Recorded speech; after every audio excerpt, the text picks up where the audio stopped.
Halo, selamat siang semuanya. Nah, hari ini Miss Leka mau jelaskan sama kalian itu lanjutan dari termokimia yang part 1. Jadi, di bagian yang kedua nih atau part 2 ini Miss akan jelaskan itu ke jenis-jenis entalpi standar sama perhitungan entalpi. Nah, perhitungan entalpi itu nanti terbagi lagi, ada kalorimeter, ada energi ikatan, sama satu lagi itu adalah hukum Hess. Oke, kita masuk ke jenis-jenis entalpi dulu. Nah, yang mau Miss jelaskan itu adalah si jenis-jenis entalpi standar. Nah, jadi di sini itu adalah kata-katanya standar. Jadi, kalau seandainya ada kata-kata standar dalam termokimia, itu artinya senyawa tersebut harus satu mol. Apakah dia dibentuk, apakah dia diuraikan, apakah dia dibakar, harus satu mol. Ya, itu kata kuncinya untuk termokimia. Oke, kita masuk ke jenis entalpi yang pertama dulu. Yang pertama itu adalah entalpi pembentukan standar. Nah, ibarat kata nih, ya, kita mau bikin sebuah rumah. Kalau kita bikin sebuah rumah itu kita butuh yang namanya semennya, kita butuh batu batanya, kita butuh besinya, kita butuh apalagi ya, kayu, plafon, seng dan segala macamnya, banyak ya. Kita butuh bahan-bahan tersebut untuk membentuk satu rumah saja. Jadi sama dengan dalam kimia ini, dalam termokimia ini, kalau saya kita membentuk satu senyawa yang kita bentuk itu harus dalam bentuk 1 mol karena dia harus standar. Dan penyusunnya itu adalah dari unsur-unsur senyawa tersebut. Misalkan nih kita mau bikin H2O ya. Kalau kita mau membentuk molekul H2O berarti senyawa unsur ini tersusun dari apa saja? Ada atom H, ada unsur H dan juga ada unsur O. Nah, itulah nanti yang akan kita bikinkan persamaan termokimianya. Satu lagi yang harus kalian tahu, zat yang dibentuk itu harus dalam bentuk 1 mol. Seperti yang Miss bilang, kalau standar berarti wajib 1 mol. Karena kita bahas tentang pembentukan, berarti yang dibentuk itu wajib 1 mol. Nah, dia tersusun dari unsur-unsurnya. Kalau dibentuk berarti dia akan menghasilkan sebuah produk. Produk itu letaknya sebelah kanan ya, atau setelah tanda panah. Kalau seandainya unsur penyusunnya berarti kita jadikan dia sebagai reaktan, letaknya sebelah kiri atau sebelum tanda panah. Nah, ini ada beberapa contoh untuk tabel persamaan termokimia reaksi pembentukan. Cuman ini bukan sebuah patokan. Jadi ini adalah beberapa contohnya saja dan masih banyak sekali contoh reaksi pembentukan yang lainnya. Cuman nggak muat kalau misalkan semua di sini. Dan di soal pun kita nggak terlalu berpatokan kepada tabel ini ya. Kenapa? Nanti di soal itu dijelaskan kok yang mau kita bentuk itu apa. Apakah dia membebaskan kalor atau dia melepaskan kalor. Oke. Nanti misalkan kasih contohnya di slide setelah dari pembakaran nanti. Yang berikutnya, setelah dari pembentukan ada yang namanya entalpi penguraian. Nah, kalau entalpi penguraian ini itu kebalikan dari si entalpi pembentukan. Kalau sana dibentuk berarti kita mau bentuk sebuah produk. Kalau kita mau menguraikan berarti satu buah senyawa atau satu anggaplah ya kayak tadi kalau kita bikin rumah itu tersusun dari bahan-bahan yang disebutkan tadi. Nah, sekarang satu rumah tadi kita mau robohin, kita mau bongkar. Endingnya apa? Pasti hasilnya adalah si rumah tadi itu akan menjadi beberapa bagian. Nah, inilah yang disebut sebagai penguraian.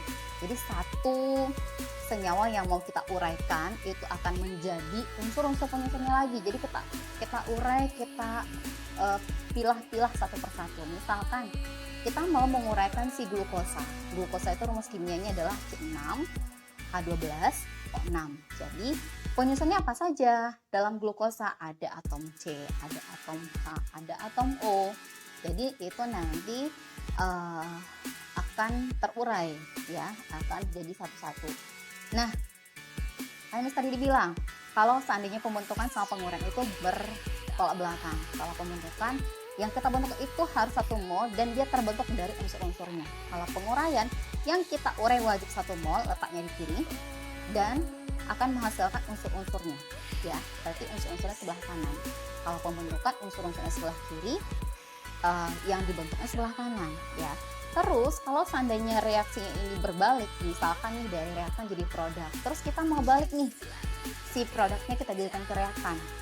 Nah kalau seandainya reaksi dibalik, maka delta H akan berubah tanda. Oke.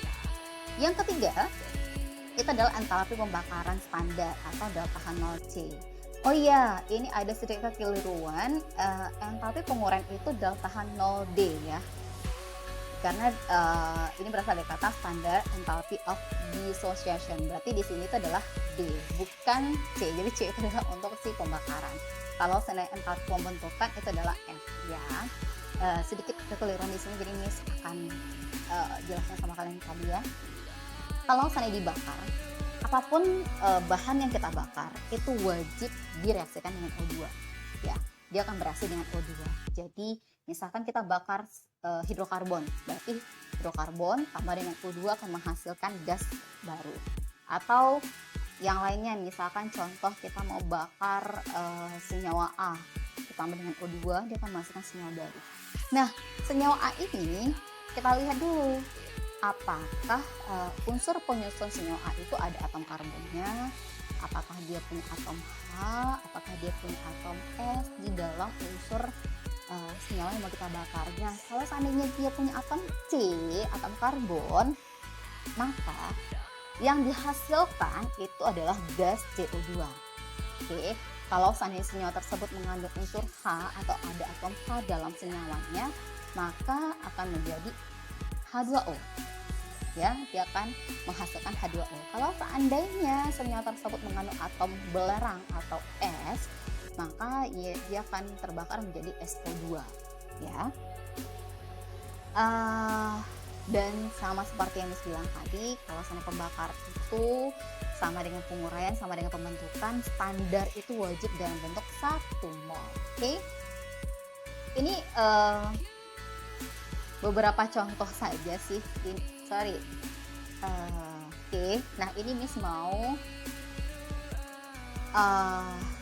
contohkan sama kalian untuk yang entalpi pembentukan sama entalpi penguraian standar sama pembakaran. Nah, kita contohkan yang pertama dulu, entalpi pembentukan. Nah, misalkan Miss mau bentuk si alkana, itu adalah metana. Berarti pembentukan, pembentukan metana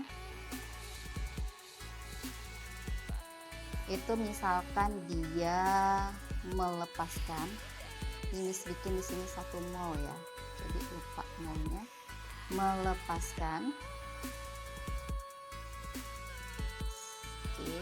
melepaskan kalor misalkan sebesar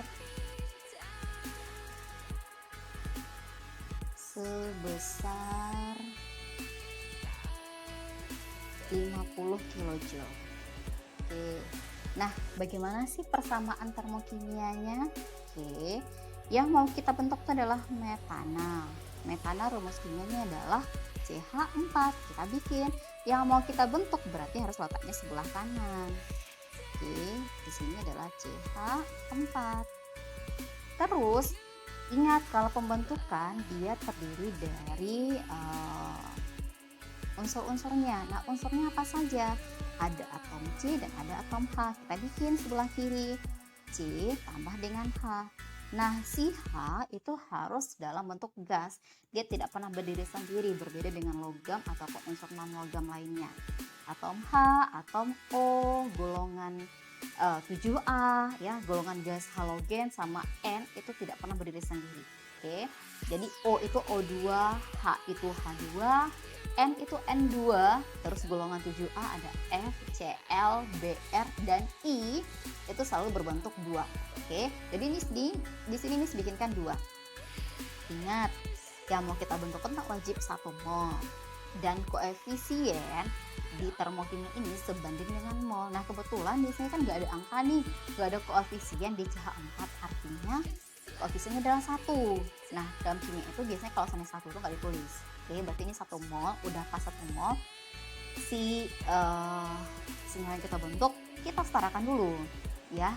Coba dilihat, C sebelah kiri kita itu ada, sebelah kiri itu C-nya ada 1, sebelah kanan C-nya ada 1, udah pas. Terus sebelah kiri hanya ada 2, sebelah kanan ada 4. Nah, biar dia setara, maka di sebelah kiri kita kali 2. Oke. Kayaknya ini kurang bagus. Oke, masukin lagi 2. Nah, udah pas ya, udah setara. Terus nanti kita kasih nih delta H-nya di sini. Nah, ingat clue-nya melepaskan. Kalau melepaskan berarti tandanya negatif. Berapa negatifnya? Berapa yang kalornya mau dilepas? 50 kilojoule. Oke. Nah, karena kita bentuk tuh 1 mol, berarti nanti satuannya adalah, karena ini nggak muat lagi ya, meskipun di bawah, satuannya adalah kilojoule per mol. Paham? Paham kan ya? Kita akan coba contohkan untuk yang penguraian. Oke, nah ini kalau misalnya ini contohnya adalah penguraian air, itu menyerap kalor sebesar 100 kilojoule. Oke, kita akan coba bikinkan. Kalau misalnya diuraikan, berarti yang mau kita uraikan itu letak sebelah kiri. Yang mau kita uraikan itu adalah air. Oke, air itu rumus kimianya adalah H2O. Terurai. Siapa aja unsur penyusunnya? Ada H dan ada atom O. Nah, seperti yang Miss bilang sebelumnya, H itu tidak pernah berdiri sendiri, O juga tidak pernah berdiri sendiri, berarti jadinya adalah, biar kalian tidak ragu. Di sini ada O ya. O. Jadi sini H-nya selalu bentuk 2 dan O-nya selalu bentuk 2. Kalau dia adalah standar, berarti senyawa yang mau kita uraikan itu wajib 1 mol. Nah, ini sih sebenarnya udah 1 mol ya, karena nggak ada koefisien. Berarti langkahnya gimana? Berarti sebelah kanan harus kita otak-atik, sebelah kanan yang harus menyesuaikan dengan yang sebelah kiri. Nah, halnya itu udah sama. Yang beda itu adalah si O. O itu sebelah kiri ada 1, di sebelah kanan ada 2. Berarti biar dia setara, kita kali dengan angka setengah. 1/2. Oke, 1/2 ya. Nah, di sini delta H-nya katanya adalah menyerap. Kalau menyerap berarti positif ya. Positif berapa? Positif 100. 100 karena dia 1 mol, yang mau kita uraikan berarti kilojoule per mol. Oke. Begitu juga nanti untuk si pembakaran. Oke, kalau sekarang itu soalnya kayak gini, pembakaran 1,6 gram metana itu melepaskan kalor sebesar 50 kilojoule. Jadi di sini itu diketahui masanya hanya 1,6 gram. Nah, kita harus tahu nih, kalau 1,6 gram itu berapa mol. Kita cari dulu molnya ya. Cari molnya dulu. Berarti mol sama dengan rumus mol, masih ingat dong ya, gram per mr. Oke. MR dari metana C itu 12, H itu 1, berarti metana CH4 berarti 16 ya, berarti 1,6 itu bagi dengan 16. Nah, ini dapatnya 0,1 mol. Oke. Nah, kalau cuma 0,1 mol, kalau 0,1 mol ternyata kalornya itu adalah 50 kilojoule. Nah, kalau seandainya 1 mol gimana? Tinggal kita kali ya, tinggal kita kali berapa, dari 0,1 ke 1 mol kan naiknya adalah 10 nih ya kan, berarti ini juga harus kita kalikan 10, berarti di sini Q-nya adalah 500 kilojoule.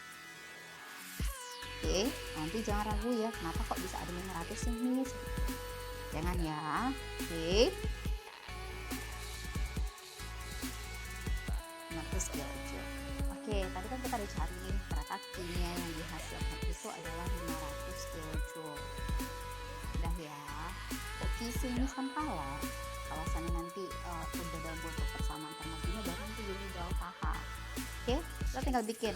Yang mau kita bakar tuh metana. Metana rumus Q-nya adalah CH4. Kalau dibakar berarti dia butuh O2. Nah, dia akan menghasilkan, ingat, kalau dia mengandung unsur C, maka dia akan menghasilkan CO2. Kalau dia mengandung unsur H, maka dia akan menghasilkan gas H2O.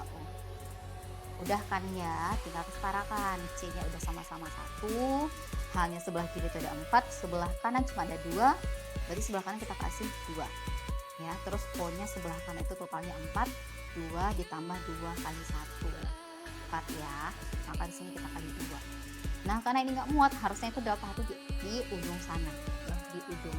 Jadi delta H itu adalah negatif 500 kJ. Miss, kok negatif? Kan dia melepas.